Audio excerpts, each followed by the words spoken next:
자, 국회법 3장인데요, 이제 3장에 출자자에 대한 제2찬압세 의무 거기 있고 일단은 좀 줄여주기 위해서 2번 있잖아요. 벤처기업 출자자 제2찬압. 아유, 지우세요. 몰라도 돼요. 몰라도 돼요. 걔는 몰라도 되고요. 우리 제2찬압세 의무는 네 가지가 있잖아요. 네 가지.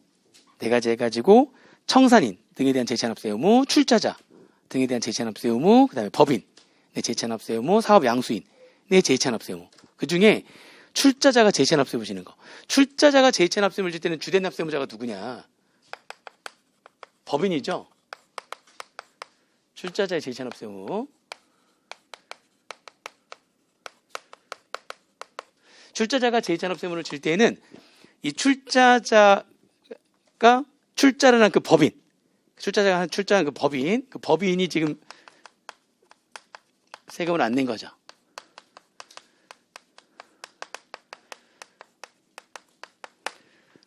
법인한테 지금 세금을 부과했는데 지금 징수 부족액이 생긴 거예요. 징수 부족액. 이렇게. 그러면 이 주된 납세의무자인 법인의 무한책임사원과 과점주주, 무한책임사원과 과점주주가 제2찬압세의무자가 되는 거죠.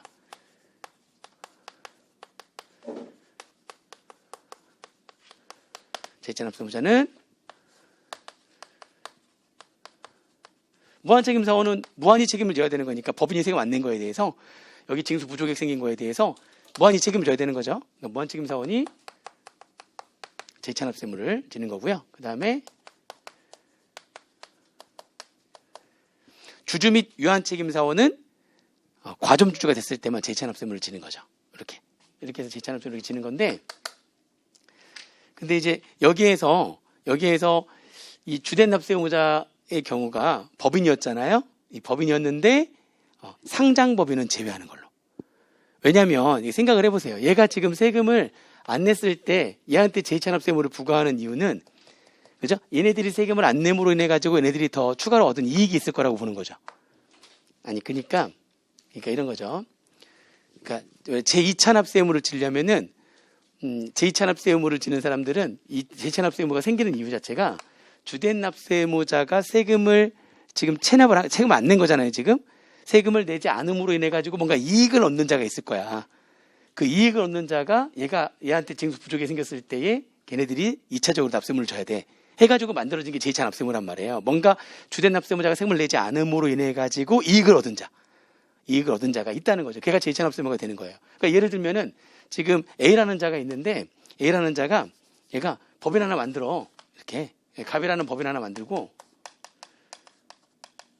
그죠? 돈 많이 벌었어요. 돈 많이 벌었으니까 세금 내야죠. 근데 번 돈을 얘가 다 빼돌리는 거야. 얘가 1인 회사거든. 법인은 A 법인인데 A 주주가 1인 주주야. 1인 주주. 그죠? 아니면 뭐 가족 회사야. 아는 사람끼리 만든 회사야. 그래도 벌어들인 소득에 대해서 얘가 마음대로 한 거죠. 다 빼돌린 거야. 그럼 이제 소득에 대해서 얘가 뭘 내야 되는데요, 지금. 세금을 내야 되는데 지금 세금 낼 게 있어요, 없어? 지금 없는 거죠, 지금. 다 빼돌렸어. 그러니까 세금 낼 게 없는 거예요. 하나도 없는 거예요, 지금. 그러니까 얘가 지금 뭐 하는 거죠? 지금 강제징수 들어간 거죠. 이제 체납처분이라는 표현 대신에 무슨 표현을 쓴다고요, 이제? 강제징수 들어갔어요. 들어갔는데 아무것도 없는 거야.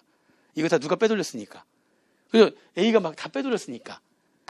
그러니까 지금 얘가 세금을 내지 않음으로 인해 지금 세금을 낼 게 있는데 안 낸 거죠? 세금을 낼 게 있다는 게 돈 번 게 있다는 거죠? 돈을 벌었으니까 세금을 내는 거 아닙니까? 근데 그걸 누가 다 빼돌린 거예요, 지금? 무한책임사원이라든지 과점주주가 다 빼돌린 거예요. 그러니까 얘한테 징수 부족이 생겼을 때 누구한테 제2찬압세 의무를 부담시키는 겁니까? 그러면 너 과점주주 네가 다 빼돌린 거지? 네가 제2찬압세 의무를 줘야 돼. 이렇게 만든 거죠. 무슨 말인지 이해되세요? 자, 그런데 얘가 제2찬압세 의무를 지려면은 마음대로 해야 되거든요, 얘를. 마음대로 해야지만 제2찬압세 의무를 진단 말이에요. 그래서 예전에도 이게 원래 처음에 이 과점주주라든지 무한책임사원, 출자자 등에 대한 얘네들이 제2찬압세 의무를 질 때 주된 납세의무자의 법인은 얘가 마음대로 할 수 있는 법인이어야 되는 거니까 주권상장법인은 뺐어요. 예전에 제가 공부할 때에는 얘가 제2찬압세 의무자였을 때의 주된 납세 의무자는 그냥 법인이 아니라 누구만 되는 거였다고요, 지금? 비상장법인하고요. 그때 당시에는 주권상장법인, 증권거래소, 유가증권시장에 거래된 거랑 코스닥하고 시장이 크게 두 가지만 있었거든요. 그래서 주권상장법인에 상장되어 있는 법인은 얘가 마음대로 못하죠. 이해관계인들이 엄청 많다 보니까 얘가 이렇게 마음대로 못해. 벌어진 소득에 대해서 막 갖다 못 써. 그래 갖다 마음대로 못 쓰니까 재산납세를 얘가 재산납세물을 부담시키면 너무한 거야. 마음대로 할 수 있어야지만 얘가 벌어들이는 소득에 대해서 얘가 마음대로 썼으니까 얘한테 못 걷는 세금을 네가 대신 내라 이렇게 할 수가 있는 건데, 그래서 예전에 제가 공부할 때에도 주권상장법인은 제외했어요. 비상장법인하고 코삭상장법인하고 얘네들이 주된 납세의무자였을 때에 과점주하고 무한책임사원이 재차납세를 진다 이렇게 돼 있다가 싹 삭제되면서 모든 법인으로 바뀌었었거든요. 그래서 몇 년 가다가 보니까 지금 제가 얘기한 것처럼 시장에 상장되어 있는 법인은 아무리 과점주라고 할지라도 마음대로 못하거든요. 시장에 상장되어 있는 법인은. 그것도 이제는 어디까지도 이제 관심이 많죠. 이제 코스닥 시장까지도 관심이 많기 때문에 누구하고 누구는 뺀다고요. 이제 여기서 얘네들만 됐다가 이제 하고 코넥스 시장이라고 아세요? 코넥스도 상장 시장인데 상장 시장인데 조그만 상장 시장이 하나 더 있어요. 그래서 뭐하고 뭐를 빼겠다고요. 주된 납세의무자에서 여기서 이제 유가증권 시장에 상장되어 있는 유가증권 시장에 상장되어 있는 게 이제 증권거래소에 상장되어 있는 거거든요.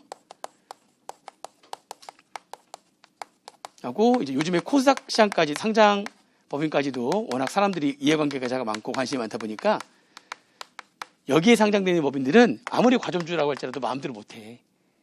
마음대로 못하니까 얘가 세금 안 낸 거에 대해서 얘가 재차납세를 지는 건 너무한 거야. 무슨 말인지 이해되시죠? 그래서 얘가 재차납세를 줬을 때에 주된 납세의무자에 누가 제외가 됐다? 유가증권 시장이랑 코스닥 시장에 상장되는 법인은 빼겠다는 겁니다. 어차피 과점주라고 할지라도 마음대로 못하거든요. 유가증권 시장이랑 코스닥 시장에 상장되어 있는 법인은 아무리 과점주라고 할지라도 마음대로 못하기 때문에 걔네들이 세금 안 냈을 때 내가 그동안 마음대로 하지도 못했는데 나한테 이차납세금을 부담시키면 나 너무한 거 아니야. 이해되시죠? 그래서 출자자가 재차납세금을 줬을 때에 주된 납세의무자인 법인에 누가 빠진다? 유가증권 시장에 상장된 법인과 코스닥 시장에 상장된 법인은 빠진다는 겁니다. 무슨 말인지 이해되시죠? 그게 당연한 거예요, 사실은. 그게 더 맞아요. 이렇게 보시면 됩니다. 그래서 그 주주나 유한 책임 원칙에 부합되도록 제도를 개선했다라고 보시면 되고요. 아시겠죠? 그리고 이번에 하나 또 개정된 게 뭐냐면은 무한책임사원은 누가 무한책임사원인지 명확하게 이렇게 규정을 했어요. 이건 개정된 게 아니라 명확하게 한 건데 이 과점주주에 대한 정의가 살짝 바뀌었어요. 과점주주라고 하는 건 주주하고 유한책임사원 1인, 주주와 유한책임사원 1인과 그 특수관계인. 과점주라고 하는 정의가 거기 교재 보시면 주주 또는 유한책임사원 1명과 그 특수관계인이 지분을 전부 다 합해가지고 지분율이 몇 %를 초과하고 50%를 초과하고 그 권리를 실질적으로 행사를 해야지만 과점주가 된다 이렇게 돼 있거든요. 지분율이 50% 초과하고 권리를 실질적으로 행사해야 된다라고 했는데 그 권리를 실질적으로 행사한다는 표현 대신에 바뀌었어요. 그게 법인의 경영에 지배적인 영향력을 행사한다.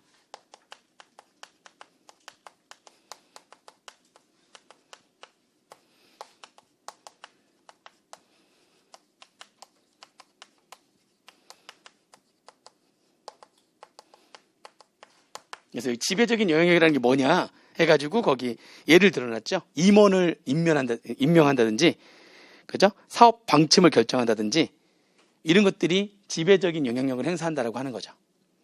지배적인 영향력을 행사한다. 임원을 내가 막 임명한다든지, 사업 방침을 막 결정한다든지 그런 것들을 해야 된다고 명확하게 이렇게. 그 전에는 권리를 실질적으로 행사한다 좀 애매모호했거든요. 권리를 실질적으로 행사한다. 그게 아니라 경영에 지배적인 영향력을 행사한다. 해가지고 좀 더 구체적으로 이렇게 바뀌었어요. 표현이 약간 바뀌었다. 이렇게 보시면 됩니다. 됐습니다. 그 밑에 2번 안 보셔도 된다고 그랬죠? 그 다음에 4장 갑니다. 조세 불복의 각하 사유가 명확하게. 각하라는 거 아시죠? 각하, 우리 조세 불복하게 되면 결정이 3가지가 되죠? 인용. 내가 불복 청구한 걸 그대로 들어주겠다는 거죠. 그러네. 네 말이 맞네. 인용. 기각. 불복 청구한 내용을 봤더니 야, 네 말이 틀려. 과세관청 말이 맞아. 그죠? 그걸 기각한다고 그래. 기각. 각하는 뭐죠? 각하는 형식적인 요건을 충족하지 못했기 때문에 내용도 보지 않겠다는 거죠. 네가 불복 청구한 내용도 보지 않겠다. 각하 결정이죠. 아예 내용도 안 보는 거예요. 인용하고 기각은 내용을 봤더니 네 말이 맞아. 인용. 내용을 봤더니 네 말이 틀려. 과세관청이 맞아. 기각. 그리고 내용도 보지 않겠다. 각하. 그러면 각하는 어떤 경우에 각하냐? 그래서 거기 지금 5가지가 있었는데 4가지에다가 대통령령으로 정한다고 했는데 그동안 정한 적이 없었거든요. 근데 이번에 정한 거예요. 정해가지고 3개가 더 들어왔어요. 그동안 있었던 게 뭐냐면 심판 청구 제기 후에 심사 청구, 그러니까 심판 청구를 제기한 다음에 심사 청구, 그거 안 되죠. 우리가 불복 청구할 때는 이렇게 순서대로 가야지만 되는 거잖아요. 심사 청구한 다음에 안 됐을 때 심판 청구는 되는데 심판 청구한 다음에 다시 심사 청구를 제기하면 아예 보지도 않는 거죠. 지금 뭐 하는 거야? 내용도 안 보겠다는 거죠. 순서를 어긴 거니까. 그 다음에 청구 기한이 지난 다음에 지난 다음에 청구한 거, 청구 기한 지난 다음에 청구하게 되면 내용도 보지 않겠다. 보정 기간에 필요한 보정을 하지 않았어? 내용도 보지 않겠다. 그죠? 청구가 적법하지 않았을 때도 내용도 보지 않겠다. 그래서 각하 사유가 4가지가 있었는데 대통령령으로 정한다고 해놓고 안 정했었단 말이에요, 그동안. 근데 그게 이제 밑에 지금 3가지가 더 추가가 된 거죠. 이제 대통령령으로 정한 거예요, 이번에. 그래서 불복 청구, 제가 지금 대통령으로 정한 게 보니까 불복 청구의 대상이 되는 처분이 존재하지 않을 때, 또 불복 청구의 대상이 되는 처분에 의해서 권리이익에 침해를 당하지 않았을 때, 실제 불복 청구를 했는데 보니까 이익에 침해를 당하지 않은 거야. 이익에 침해를 당해야지 무슨 이거를 인용을 해주는데 이익 침해를 당하지도 않았는데 불복 청구를 한 거죠. 그리고 대리권 없는 자가 대리인으로서 불복 청구를 한 거야. 대리인이 될 수 없는 자가 대리인이 돼가지고 불복 청구했다 할지라도 불복 청구는 각하에 내용도 보지 않겠다 해가지고 각하의 대통령령으로 정하는 게 3가지가 더 추가됐다는 겁니다. 그래서 한번 읽어보시면 돼요. 아, 이거 뭐 형식적인 요건을 충분 못했구나. 내용도 보지 않는 거구나. 이렇게 보시면 되겠습니다. 자, 그 다음에 이번에 이거는 뭐, 그러니까 이제 조세심판관에는 이 여러 세법과 관련된 전문가들이 있어야 되거든요. 여러 전문가가 있어야 돼서 그 관세나 지방세와 관련된 그 경력자도 조세심판관으로 들어가 있어야 되긴 하는데 아무래도 이제 일반 국세보다 관세나 지방세에 대한 불복 청구는 좀 그 숫자가 더 훨씬 적거든요. 그래서 인원 제한을 뒀어요. 몇 명 이내로 둘 수 있다? 상임 조세심판관과 비상임 조세심판관에 각각 3명 이내로 둘 수가 있다. 이렇게 그 인원 제한만 했거든요. 인원 제한만 했는데 이번에 좀 명확하게 아니 그래도 그 사람들이 누구 중에 하나죠? 조세? 심판관 중에 하나잖아요. 그러면은 관세와 지방세는 완전히 우리가 공부하는 거랑 다른 거거든. 그쪽 전문가는 따로 있거든. 근데 그 사람들이 조세 심판관이다 보니까 이번에 조세 심판원에 누가 지금 심판 청구를 한 거야. 근데 그 내용에 대해서 국세 당연히 일반적으로 뭐가 많겠어요. 관세나 지방세보다. 그죠? 국세와 관련된 게 훨씬 말도 안 되게 그게 더 많거든요. 근데 그거를 관세나 지방세 경력이 있는 조세심판관이 그 일을 하면 안 될 거 아니에요. 그 완전히 다르다니까. 우리 공부하는 거하고 완전 달라요. 양도 훨씬 적고요. 내용도 완전 다르단 말이죠. 그래서 관세, 지방세 경력 조세심판관의 업무 범위 제한까지도 추가를 한 거예요. 인원수만 제한을 했는데 니네들은 관세, 지방세 분야 심판 청구 업무만 해라. 자, 이 얘기가 있다는 얘기는 그동안은 지금 이 관세나 지방세 경력 조세심판관이 뭐에 대해서도 지금 결정을 한 겁니까? 국세에 대해서 그동안 했나 봐. 내가 이제 알았네? 그래서 나는 그거에 대해서 이제 하도 그러니까 그래서 이제 엉뚱한 결정이 자꾸 내려지니까 니네들은 니네들 것만 해라 이런 얘기죠. 그래서 업무 제한까지도 지금 한 거예요. 왜 알지도 못하면서 하냐. 그래서 지금 업무 제한 들어갔는데 다만 그 내용 보시면은 조세심판관 합동회의 하는 경우가 있고요. 그리고 합동회의 상정심의위원회가 있어요. 그거는 말 그대로 합동은 모든 조세심판관이 다 참여할 수 있는 거거든요. 그때는 뭐 국세든 뭐든 뭐에 대해 하는 것도 합동회의니까 그때는 다 참여할 수 있는 거고 그 합동회의가 아니라면 그러면 니네들은 관세와 지방세에 대해서만 업무 수행해라. 이렇게 업무도 제한했다는 거죠. 그렇게 보시면 되고요. 그 다음에 그 주심조세 심판관이 단독으로 심리 결정할 수 있는 경우가 있거든요. 단독으로 하는 경우 금액이 얼마 안 됐을 때, 그죠? 아니면 예전에 이미 유사한 사례가 있었을 때, 그죠? 그런 경우에는 금액이 얼마 안 되거나 예전에 이미 결정된 사례가 있거나 그러면은 그냥 혼자서 해도 되거든요. 단독으로 주심조세심판관 단독으로 심리 결정해도 돼요. 거기에다가 하나 더 추가된 게 각하 사유에 해당했을 때. 그것도 당연하죠. 형식적인 요건을 충분 못한 거는 아예 볼 필요가 없는 거니까 이건 각하야라고 하는 것도 혼자 결정할 수 있다는 거죠. 하나 추가가 된 거예요. 주심 조세심판관 단독으로 심리 결정할 수 있는 거, 금액이 얼마 안 되는 거, 그죠? 그리고 이미 예전에 결정된 사례가 있었을 때 거기에 추가해가지고 각하 사유에 해당했을 때 각각 결정하는 거 혼자 해도 되죠. 형적 요건을 충분 못한 거니까. 그리고 뭐 4번하고 5번은 그냥 읽어보세요. 세무조사 사전통지, 결과통지에 그 뭐 과세 기간 더 명확하게 들어가고 추가로 더 명확하게 몇 개 더 추가해라. 이렇게 들어왔다는 거니까 그냥 한번 눈도장만 찍어 놓으시면 되는 거고요. 자. 그 다음에 부분조사 사유 확대 이렇게 되어 있는데 원래 세무조사는 원칙이 통합조사가 원칙이에요. 그래서 어느 한 부분만 떼가지고 부분조사하는 거는 예외적인 경우만 허용이 되거든요. 그래서 원래 세무조사는 통합적으로 조사하는 게 원칙인데 어느 부분만 떼내가지고 부분조사하는 거는 예외적인 거다. 그래서 그 부분조사의 사유 다음에 6가지 그 5가지에다가 마지막 6번은 대통령령으로 정하는 경우 해가지고 그게 2개가 있었어요. 총 5가지에 2개 더하니까 7가지의 부분조사 사유가 있었거든요. 대통령령이 하나가 더 들어온 거예요. 대통령령이 하나 더 들어왔다. 원래 세무조사는 원칙이 무슨 조사다? 통합조사하는 게 원칙인데 근데 부분적으로 어떤 한 부분만 떼내가지고 조사할 수 있는 사유가 있다 이런 얘기죠. 거기에 하나 더 들어온 거예요. 과세관청 외의 기관이 직무상 목적을 위해서 작성 취득해서 과세관청에 제공한 자료의 처리를 위한 경우도 이 경우에도 그 부분만 따로 부분조사할 수 있다는 거죠. 그 부분만 따로 맞는지 틀린지 부분조사할 수 있다는 겁니다. 세무조사의 효율성을 제고하기 위해서 만들어진 거다. 한번 읽어보세요. 쭉 이쪽에.